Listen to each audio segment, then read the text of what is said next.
एक बार सामने की तरफ आ जाओ आप।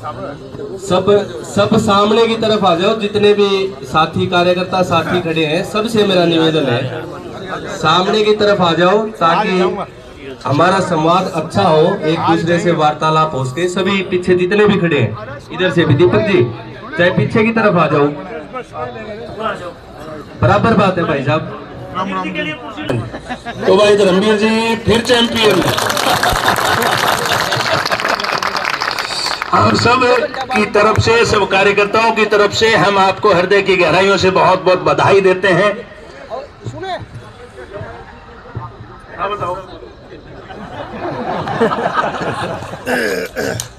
आदमी पे तो पेंशन बना दिया। मुझे याद है 87 में जब हम MLA बने तो हमारा कल एक सुभाष कतियाल पलवल से था, वो मंत्री बन गया लेबर का मिनिस्टर बन गया। तो बोर्ड के ऊपर तो उसका नाम तो लिखेंगे तड़तड़े जुगर एग्रीकल्चर का लिख दे दलाल साहब। वो शॉर्ट नाम बनया मिनिस्टर लेबर एम्प्लॉयमेंट। आवे पलवल वाले हमने MLA बनाई भेजा था, जो हमारा तो MLE हो गया, MLE क्यों बनाया? अब भाई पेंशन ना बना भाई। हमने तो चैंपियन बनाया है और हम प्रभु से दुआ करते हैं कि आप इसी प्रकार चैंपियन बनते रहें। मैं जिला अध्यक्ष होने के नाते मैं तमाम कार्यकर्ता, देवतुल्य कार्यकर्ता आपके सामने बैठे हैं और आप इसी चीज से अंदाजा लगा सकते हैं कि भिवानी की जनता आपको किस कदर चाहती है। कल आपका आदेश हुआ कि एक बार कार्यकर्ताओं से मिलना है और 5 बजे हमने व्हाट्सएप के ऊपर एक मैसेज किया था, जिसके बाद ये मैसेज जो है कार्यकर्ताओं के पास गया। इतनी भारी तादाद में आपसे रूबरू होने के लिए, आपकी से मिलने के लिए कार्यकर्ता आए हैं और आपका संदेश क्या हो इसको लेकर के आपके बीच में उत्सुकता के साथ कार्यकर्ता खड़े हैं। मैं हमारे बीच भाषण देने का मेरा भी कसूता मन था, मैं बोलूंगा मगर लोकसभा का चुनाव है, परंतु दलाल साहब ने जाना है, दलाल साहब ने कई कार्यक्रम है उनमें जाना है, तो मैं निवेदन करूंगा चौधरी JP दलाल जी वो आए और हम सब कार्यकर्ताओं का मार्गदर्शन करें। धन्यवाद।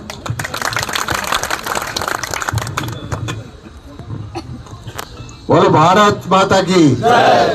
बहुत ही खुशी का मौका है कि हमारे लोकप्रिय सांसद धर्मवीर जी को फिर से भारतीय जनता पार्टी ने सांसद के रूप में टिकट दे के भेजा है। जिले में खुशी की लहर है और सारे देश में ये सभी बच्चा बोल रहा है कि इस बार 400 पार होंगे।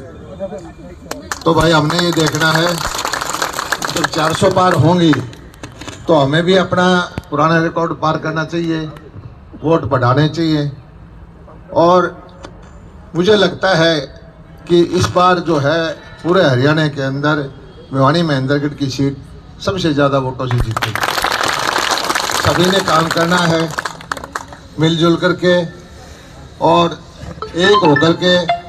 मकसद ये है कि जो आज देश का माहौल है कि मोदी जी को तीसरी बार प्रधानमंत्री बनाना है, एक मंत्री केंद्र सरकार में भी हो जाए तो मुझे आज कॉलेज में फंक्शन है, एनुअल फंक्शन, वहाँ जाना था और इसलिए मैं थोड़ा सा पहले बोल करके आपसे इजाज़त चाहता हूँ। रोज़ ही प्रोग्राम होते रहेंगे, रोज़ मीटिंग होते रहेंगी, खूब काम करेंगे। ये सही है कि इस बार पूरा तेल निकल जाएगा, पसीना 2.5 महीने बहुत बचा है। 2.5 महीने में भाई पूरी गर्मी में क्या तकड़ेगी, सारा ने काम करना है मिलजुल के और लंबा टाइम है। लेकिन इसका एक भी फ़ायदा है कि एक एक आदमी जो है उसको समझाएं, एक एक वोटर तक हम पहुँचें और कोशिश ये करें कि हमारा जो रिकॉर्ड है वो हरियाणा के अंदर 1 नंबर का हो। यही मैं अपेक्षा करता हूं और केंद्र नेतृत्व का धन्यवाद करता हूं कि उन्होंने हमारे भाई को टिकट दी और यहाँ फिर से उनको लोकसभा में भेजने के लिए अपने प्रयत्न करना है। धन्यवाद जी। बहुत बहुत धन्यवाद आदरणीय कृषि मंत्री जी। अब मैं निवेदन करूंगा ठाकुर विक्रम सिंह जी पूर्व में प्रदेश उपाध्यक्ष रहे, वो आए और अपना संबोधन हमको दे। आज बहुत ही खुशी की बात है कि हम में से एक जैसे जेपी दलाल जी मंत्री जी कह के गए हैं कि केंद्र में मंत्री बने, तो अब 2 दफ़ा जो MP लगातार बने हैं, तीसरी दफ़ा फिर आप बना दोगे तो सीनियरिटी में नंबर तो आएगा और मोदी जी काटने वाले हैं नहीं। तो एग्रीकल्चर मिनिस्टर बनाए क्या बनाए ये तो मोदी जी की मर्जी है, क्योंकि ये प्रधानमंत्री का विषय है कि वो डिपार्टमेंट तो कौन उठा दें। लेकिन अब की बार पहले से ज़्यादा वोटों से बनाओ, जिससे कि प्रधानमंत्री जी भी देखें कि 2 बार लोकसभा का लगातार MP बनने के बाद भी पहले से ज़्यादा वोटों से जीते हैं। वरना पार्टी एक बार ये भी कर रही थी कि जो 2 दफ़ा जीते हैं 3 दफ़ा जीते हैं उनकी टिकट बदलो, लेकिन 2 दफ़ा के बावजूद भी पॉपुलरिटी पहले से भी ज़्यादा है। जिस प्रकार से भारतीय जनता पार्टी की पॉपुलरिटी हर दफ़ा चाहे 14 में कुछ था, उससे ज़्यादा 19 में, 19 से ज़्यादा, और आप जो की बार 24 में आने वाला है, पहले से ज़्यादा बढ़ के आप वोट भी डालोगे। पूरे देश में वोट डालने के लिए तैयार हैं। मैं धर्मवीर जी को बहुत बहुत बधाई देता हूं। यह कम लड़ाई नहीं थी, बहुत बड़ी लड़ाई थी, और उस लड़ाई में भी आपने वही कर दिखाया जो हमेशा करते आए हैं, और चुनाव में वही होगा जो आज तक आप अजय रहे हैं, तो इस चुनाव में भी अजय रहने वाले हैं। इसमें इस पर मैं आपको बहुत बहुत बधाई, सभी कार्यकर्ताओं को भी, हमारे प्रतिष्ठित नेता सभी बैठे हैं यहाँ पर, अभी हमारी प्रभारी जी भी आई हैं, बहुत ही होनहार नेता हैं, बहुत ही तेजी से काम कर रही हैं, और आप सबके और भी ज्यादा मेहनत करके, समय भी हमारे पास काफी हमें समय मिला है, थोड़ा थोड़ा भी मेहनत हम लगातार करते आ रहे हैं, लेकिन उस मेहनत को ना सोचो कि हमने आज तक इतनी मेहनत करी, 10 साल मेहनत कर ली, अब 2 महीने की मेहनत और है, और उसके बाद पिछले चुनाव से 1.5 दुगने वोटों से जिता दो तो मंत्री पद भी आपको मिलेगा, सब कुछ मिलेगा। इसी के साथ आपका बहुत बहुत धन्यवाद।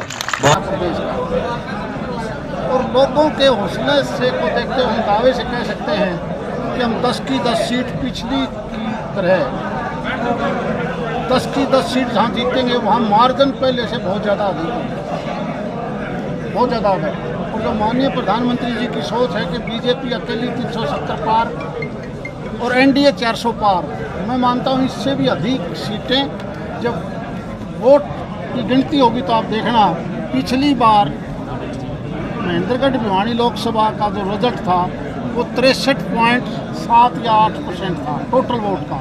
इस बार वो 70% से ज़्यादा वोट भारतीय जनता पार्टी को कमल के फूल पर मिलेगा। ऐसा रूपरेखा की जरूरत नहीं, सारा देश तैयार है। देश के दिमाग में केवल एक है कि माननीय प्रधानमंत्री जी ने जो गारंटी है, गारंटी उस पर विश्वास करता है सारा देश। 142 करोड़ आदमी देश का केवल और केवल मोदी जी के को देखना चाहते हैं, और उन्हीं की देखरेख में ये देश 2047 तक विकसित देश कैसे बने, इस बात के लिए अब तो प्रदेश और देश की तमाम विपक्षी पार्टियां, छोटे मोटे दल भी, बल्कि उनके ऊपर लोगों का दबाव है कि भले आदमी ये देश का सवाल है, हमने देश को विकसित देश बनाना है, इसलिए आप पीछे हट जाओ। और उसी का नतीजा है हरियाणा की 10 लोकसभा सीटों में केवल 1 सीट पर तो उनका कैंडिडेट टिकट मांगता है, 9 लोकसभा सीट पर तो टिकट नहीं मांग रहे, बल्कि जो टिकटार्थी हैं वो यूं कह के पीछे हट रहे हैं कि मना ना फंसाओ, दूसरे में भेजो किसी। हाँ जी, नहीं मैं कहता हूँ ऐसे हालात में सारा देश ही बीजेपी में होना चाहता है, सारा देश। Thank you.